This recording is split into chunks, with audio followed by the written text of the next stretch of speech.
Hala, na-scam ako. Every endeavor I wanna remember.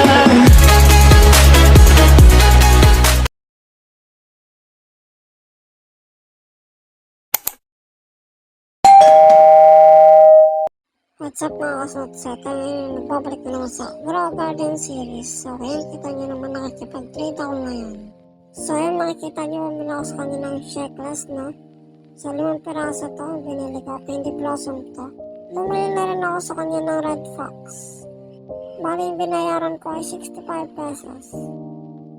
Yun no, palda na rin tayo dito mga kasnot.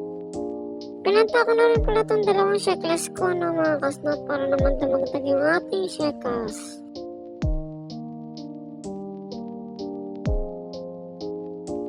Ayun, nabenta na pala natin mga kasnot.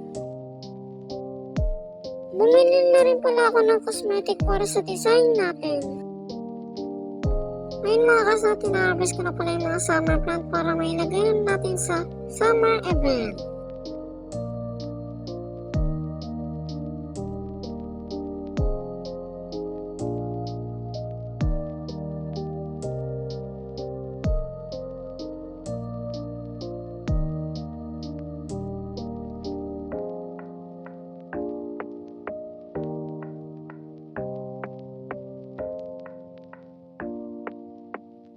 Yung para naubusan natin yung mga summer plant natin, no? Ilagay natin ito sa summer event.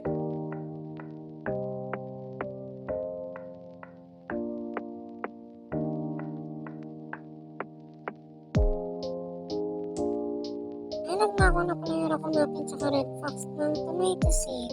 Nakakuha na rin tayo ng rewards dito sa harvest event. Ayan, ang dami ko para nakuha ang rewards dito sa harvest event.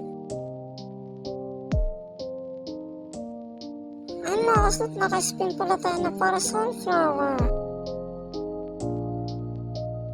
Nakakuha pa tayo ng isang mga kasnot. Yun mga kasnot, pumili nga pala ako ng huge silver monkey sa halagang 150 pesos. Sobrang laki niya pala mga kasnot, no? Huge talaga siya mga kasnot. Kita niyo naman. Lagay natin siya sa aking garden.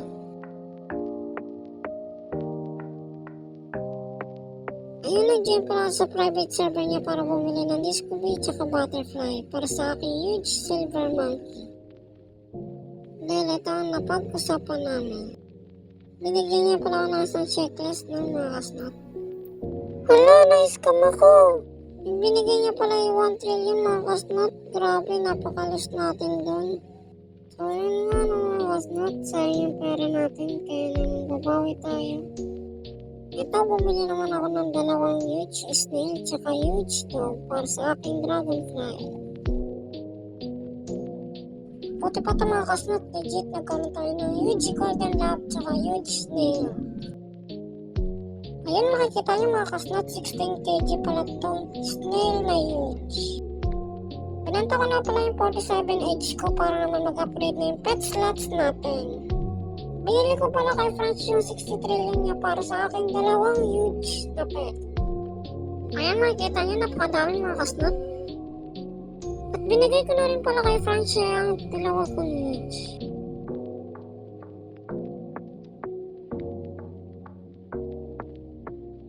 Sinil ko na pala yung mga checklist ko mga kasnot na aking nabili. Bumili nga pala ako sa sikat na live streamer na si Mark sa halagang 120 na queen bee. So bumili pala ako kay Konnichiwa ng remix sa halagang 200 tsaka binigay ko na rin yung Red Fox ko sa kanya.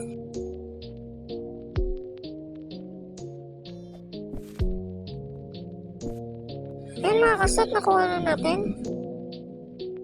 Bumili na rin pala ako ng Raccoon sa halagang 280 kay Mark, ang sikat na live streamer. Ayun nga mga kasnot, legit nga siya. Tsaka pinost niya rin pala ako sa kanyang FB page. Bumili rin pala ako kay Joshua ng Mimic Octopus sa halagang 300 pesos. Kinabukasan, naglaro ako ng Grow Garden at nakita ko yung mga pet ko ay nawala. So search ko yung queen bee tsaka raccoon. Talagang wala na talaga yung mga pet ko mga kasnot dahil ako ay napin. So nandun ako ng late na pindutin ko daw para magkaroon ako ng raccoon pero yung totoo ay nakuha nila yung password ko. Kung nagustuhan niyo itong video na ito, please huwag niyo kalimutan i-subscribe at pindutin niyo na rin ang bell button para lagi nyo updated sa lahat ng video. Bye!